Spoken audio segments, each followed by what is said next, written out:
അപ്പോൾ നമ്മുടെ അലിഗേറ്ററുകാരന് ചെറിയൊരു അപ്ഡേറ്റ് പറയാൻ വേണ്ടിയിട്ട് ചെയ്ത ഷോർട്ട് വീഡിയോ ആണ്. ഇന്നലെ നമ്മൾ ഇതിൻ്റെ വാട്ടർ ചേഞ്ച് ചെയ്തിട്ടുണ്ടായിരുന്നു. സാധാരണ ആ ഒരു സമയത്താണ് നമ്മൾ ഇതിനെ സെപ്പറേറ്റ് കണ്ടെയ്നറിലൊക്കെ ഇട്ട് റെക്കോർഡ് ചെയ്യാറുള്ളത്. പക്ഷേ ഇപ്രാവശ്യം നമ്മളത് ചെയ്യേണ്ടതെന്ന് വിചാരിച്ചു. കാരണം ഇപ്പോൾ തണുപ്പും കാര്യങ്ങളൊക്കെയാണ്. രാത്രി നന്നായിട്ട് തണുപ്പും കാര്യങ്ങളൊക്കെ വരുന്നുണ്ട്. പിന്നെ ഇടയ്ക്ക് മഴയൊക്കെ പെയ്യുന്നുണ്ട്.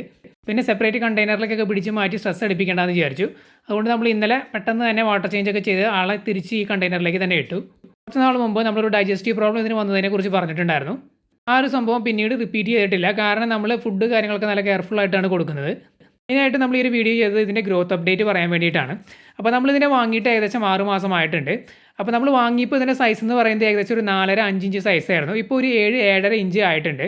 അപ്പോൾ ഇതിൻ്റെ ഗ്രോത്ത് റേറ്റിനെ കുറിച്ച് പറയുകയാണെന്നുണ്ടെങ്കിൽ കുറച്ച് സ്ലോ ആയിട്ടാണ് ഇതിൻ്റെ ഗ്രോത്ത് നടക്കുന്നത്. അതിൻ്റെ കാരണം നിങ്ങൾക്ക് അറിയായിരിക്കും. നമ്മൾ അതിനെ വളർത്തുന്നത് ഈ ഒരു ബോക്സിലിട്ടാണ്. ഇപ്പോൾ കുറച്ച് നാൾ കഴിഞ്ഞിട്ടാണ് നമ്മളിതിനെ വേറൊരു ടാങ്കിലേക്ക് മാറ്റാനായിട്ട് പ്ലാൻ ചെയ്യുന്നത്. അതായത് കുറച്ച് വലിയ സ്പേസിലേക്ക്. ഇപ്പോൾ ഈ ഒരു ചെറിയ സ്പേസിൽ കിടക്കുന്നതുകൊണ്ട് തന്നെ നമ്മൾ ഫുഡൊക്കെ ആവശ്യത്തിന് മാത്രമാണ് കൊടുക്കുന്നത്. കുറച്ച് വലിയ സ്പേസിലേക്കൊക്കെ നമ്മൾ മാറ്റി കഴിഞ്ഞ് കഴിഞ്ഞാൽ വേണമെങ്കിൽ കുറച്ച് ഫുഡ് നമുക്ക് വോള്യത്തിൽ കൂടുതലൊക്കെ കൊടുക്കാം. സൂക്ഷിച്ച് വേണം കൊടുക്കണമെങ്കിൽ നമുക്ക് കുറച്ച് ഇൻക്രീസ് ചെയ്ത് കൊടുക്കാം വോള്യം. അപ്പോൾ അതിനനുസരിച്ച് ഇത് ഗ്രോത്ത് വയ്ക്കും. പക്ഷേ നമ്മൾ വലിയ സ്പേസിൽ തന്നെ ഇടണം. ഇതുപോലെ ചെറിയ സ്പേസിലൊന്നും ഇട്ട് നമ്മൾ ഓവറായിട്ടൊന്നും ഫീഡ് ചെയ്യരുത്. കാരണം ചെറിയ സ്പേസുകളിൽ ഓൾറെഡി അവരുടെ ഗ്രോത്ത് വളരെ സ്ലോ ആയിരിക്കും. അപ്പോൾ നമ്മൾ അതിനനുസരിച്ച് ഫുഡ് കൊടുക്കേണ്ട കാര്യമുള്ളൂ. അലിഗേറ്റർകാർ അത്യാവശ്യം ഫാസ്റ്റായിട്ട് വളരുന്നൊരു മീനാണ്. പ്രത്യേകിച്ച് ജുവനൈൽ സ്റ്റേജിൽ നിന്ന് ഇങ്ങനെ സ്റ്റാർട്ട് ചെയ്ത് വരുമ്പോൾ, അതായത് ആദ്യത്തെ ഒരു വർഷമൊക്കെ അത് നല്ല ഫാസ്റ്റ് ഗ്രോത്ത് ആണ്. ഇപ്പോൾ നമ്മൾ 5 ഇഞ്ചിലെ ഒരു കുഞ്ഞിനെ വാങ്ങിച്ചു കഴിഞ്ഞാൽ ഒരു 6 മാസം കൊണ്ടൊക്കെ ഇത് 10 ഇഞ്ചിലേക്കൊക്കെ വരും. 10 ഇഞ്ച് നല്ല സ്പേഷ്യസ് ആയിട്ടുള്ള ടാങ്കിലൊക്കെ അത്യാവശ്യം നല്ല രീതിയിൽ ഫീഡ് കൊടുത്ത് വളർത്തുകയാണെന്നുണ്ടെങ്കിൽ 14 ഇഞ്ച് വരെയൊക്കെ വളരാനുള്ള സാധ്യതയുണ്ട്. നമ്മളിതൊരു ഹോബി ആയിട്ടൊക്കെ ചെയ്യുമ്പോൾ ഇതുപോലെ ചെറിയ സ്പേസിലൊക്കെ ഇട്ട് വളർത്തി നമുക്ക് എപ്പോഴാണോ റെഡി ആവുന്നത് അപ്പോൾ നമ്മൾ വലിയ സ്പേസിലേക്ക് അല്ലെങ്കിൽ ഒരു ഔട്ട്ഡോർ ടാങ്കൊക്കെ സെറ്റ് ചെയ്ത് അതിലേക്ക് മാറ്റിയാൽ മതി. അല്ല നിങ്ങളിതിനെ പെട്ടെന്ന് വളർത്ത് വലുതാക്കി സെയിൽസിനാണ് ഉദ്ദേശിക്കുന്നതെന്നുണ്ടെങ്കിൽ തീർച്ചയായിട്ടും വലിയ സ്പേസിൽ തന്നെ വളർത്തുന്നതാണ് നല്ലത്.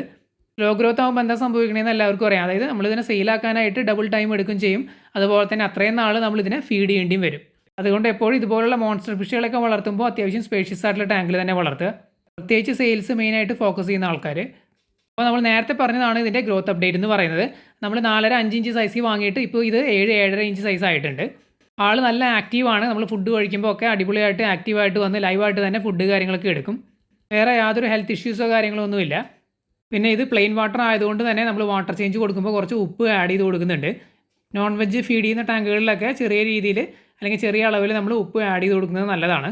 കാരണം ഈ നോൺ വെജിൻ്റെ ഈ സത്ത് കാര്യങ്ങളൊക്കെ വെള്ളത്തിൽ വന്നു കഴിഞ്ഞ് കഴിഞ്ഞാൽ ഈ ബാക്ടീരിയയുടെ ഇൻഫെക്ഷൻ കാര്യങ്ങളൊക്കെ വരാൻ സാധ്യത കൂടുതലാണ്. മീൻ ആക്റ്റീവായിട്ട് ഇരിക്കാൻ വേണ്ടിയിട്ടും അതുപോലെ തന്നെ വെള്ളത്തിലുള്ള ഡിസോൾവ്ഡ് ഓക്സിൻ്റെ അളവ് നല്ല രീതിയിൽ മെയിൻറ്റെയിൻ ചെയ്യാൻ വേണ്ടിയിട്ട് നമ്മൾ എയറേഷൻ കൊടുക്കുന്നുണ്ട്.